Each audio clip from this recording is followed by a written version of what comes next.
warahmatullahi wabarakatuh. Perkenalkan, nama saya Nina Arasita, NIM 21A 60020. Di sini saya akan menjelaskan tentang administrasi kepala sekolah untuk memenuhi tugas UTS mata kuliah administrasi dan supervisi pendidikan oleh dosen pengampu Bapak Okin. Pertama-tama, apa sih administrasi kepala sekolah itu? Administrasi di sini itu dijelaskan salah satu bentuk usaha atau aktivitas yang berhubungan dengan pengaturan atau kebijakan agar dapat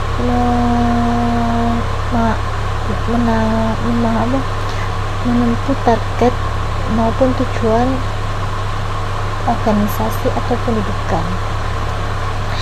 Administrasi kepala sekolah yakni itu kepala sekolah seorang tenaga fungsional guru, yang dimana guru tersebut itu mendapatkan tugas untuk mengatur atau mengelola sekolah. Jadi administrasi sekolah yaitu seluruh aktivitas yang menjadi tugas kepala sekolah, diawali dengan aktivitas pengendalian, pengawasan, pengurusan, serta peraturan yang melibatkan kerjasama antara beberapa pihak. Oke, di sini apa sih tujuan dari pembuatan administrasi kepala sekolah? Itu untuk tujuan agar dapat sebagai pedoman meningkatkan efisien, mutu, dan pemerataan di kemudian hari lewat partisipasi orang tua terhadap sekolah. Jadi tujuannya itu agar semua kegiatan sekolah itu berjalan dengan lancar, berjalan dengan visi dan misi yang ada di sekolah. Tujuannya itu pertama itu memberikan arah dan penyelenggaraan sekolah di masa yang mendatang, memberikan umpan balik bagi perbaikan proses dan hasil pendidikan, menuju ketertiban administrasi sekolah agar administrasi mau berjalan dengan lancar, menunjang tercapainya program sekolah secara efektif dan efisien. Adapun fungsi-fungsi administrasi kepala sekolah itu ada 8. Yang pertama itu planning. Apa sih planning itu? Planning adalah perencanaan, di mana kepala sekolah itu merancang atau menyusun program-program yang ada di sekolahan agar pendidikan di sekolah tersebut berjalan dengan lancar. Yang kedua yakni pengelompokan atau organisasi. Setelah melakukan penyusunan atau planning, itu kepala sekolah mengelompokkan atau organisasi, mengelompokkan data-data yang mana data-data yang telah diarsipkan, yaitu proses pembagian tugas kerja ke dalam tugas-tugas kecil dan membebankan tugas-tugas itu kepada orang yang sesuai dengan kemampuannya. Seperti kayak tugas kepala sekolah itu membagi kayak bidang TU itu ada lagi yang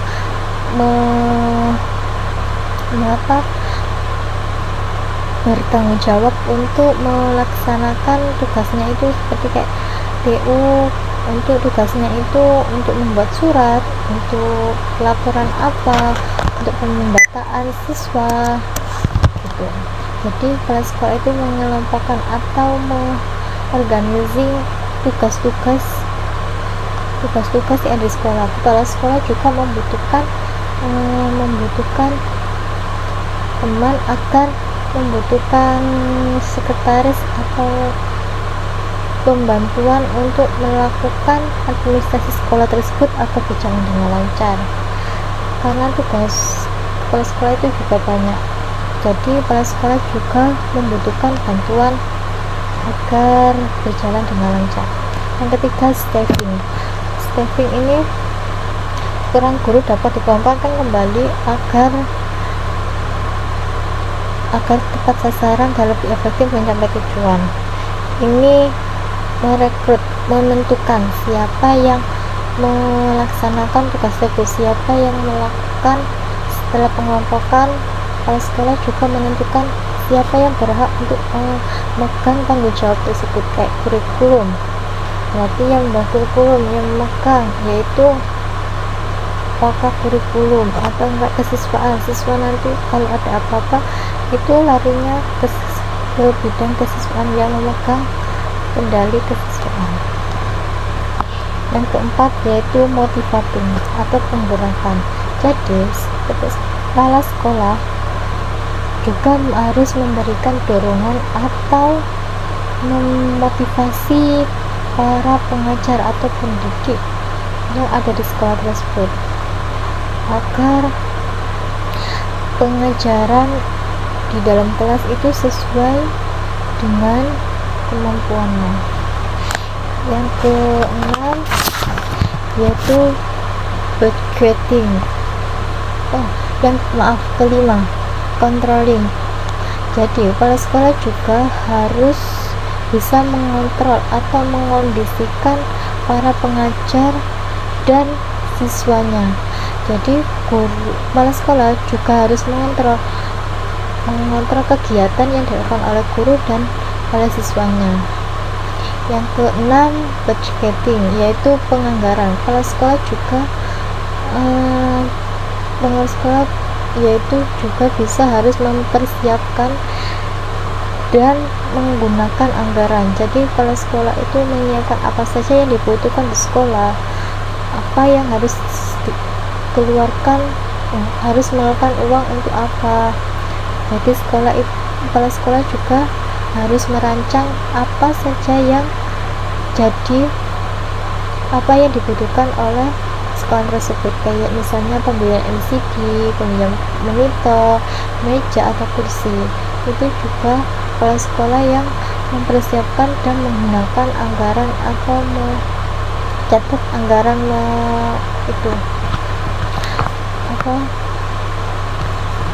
menyiapkan atau menganggarkan. Yang ketujuh, memudahkan dalam pengajaran. Administrasi kepala sekolah berguna dalam pengajaran, misalnya dalam pembuatan kalender, pembuatan visi misi dan tujuan sekolah, sehingga kurikulum sekolah kan dapat menjadi panduan pendidikan hingga peserta didik. Kepala sekolah juga bertugas untuk memudahkan dalam pengajaran. Yang kedelapan terakhir, yaitu fungsi terakhir adalah dalam bidang kesiswaan, seperti menentukan penempatan siswa dalam kelas, melatih kedisiplinan siswa, mengatur proses penerimaan siswa baru. Jadi kepala sekolah juga harus mengatur penerimaan siswa baru. Bagaimana caranya untuk menarik minat peserta didik lain atau anak yang akan masuk ke sekolahnya, bagaimana mengatur visi misinya, mengatur proses penerimaan siswanya. Terus administrasi kepala sekolah, instrumen administrasi kepala sekolah, yaitu ada administrasi pengajaran, ada administrasi kesiswaan, administrasi pegawaian, dan administrasi keuangan dan administrasi lainnya. Seperti kayak administrasi pengajaran, daftar pembagian tugas mengajar bagi guru, yaitu kepala sekolah juga yang bertanggung jawab untuk pembagian tugas mengajar guru. Kalau contoh formulir pendaftaran siswaan, formulir pendaftaran siswa baru, yaitu yang bertugas bertanggung jawab itu wakil kesiswaan. Yang terakhir tentang manajemen administrasi sekolah.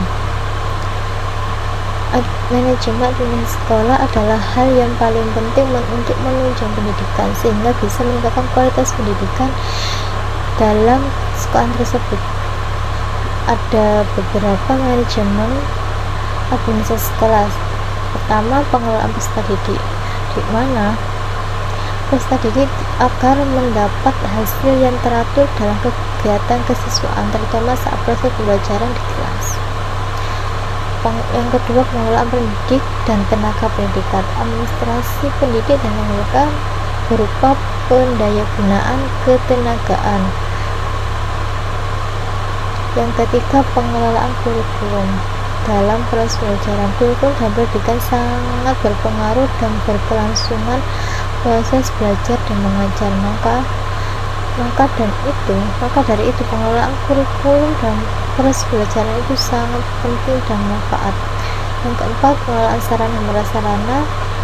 Bagaimana untuk menunjang proses pembelajaran agar siswa itu nyaman, siswa itu saat menerima pelajaran itu sesuai. Yang kelima, pengelolaan anggaran atau biaya. Manajemen administrasi sekolah juga mengelola anggaran biaya, bagaimana harus ada penyusunan atau penggunaan anggaran ini sesuai dengan apa yang dibutuhkan sekolah tersebut dan dibutuhkan oleh siswanya. Yang keenam, pengelolaan tata usaha. Dalam administrasi sekolah, peran tata usaha ini sangat penting karena memiliki tanggung jawab untuk melayani administrasi dan operasional di sebuah sekolahan. Tata usaha dalam administrasi sekolah berperan untuk mengelola kayak seperti surat, kalau arsip-arsip, itu semuanya yang dipegang itu oleh tata usaha atau TU. Yang ketujuh, pengelolaan organisasi. Sangat penting untuk perencanaan organisasi. Komponen organisasi menunjang pendidikan sesuai dengan perannya. Yang kedelapan, pengelolaan hubungan sekolah dengan masyarakat. Pengelolaan humas di sini adalah menjalin komunikasi antara sekolah dan masyarakat di lingkungan sekolah agar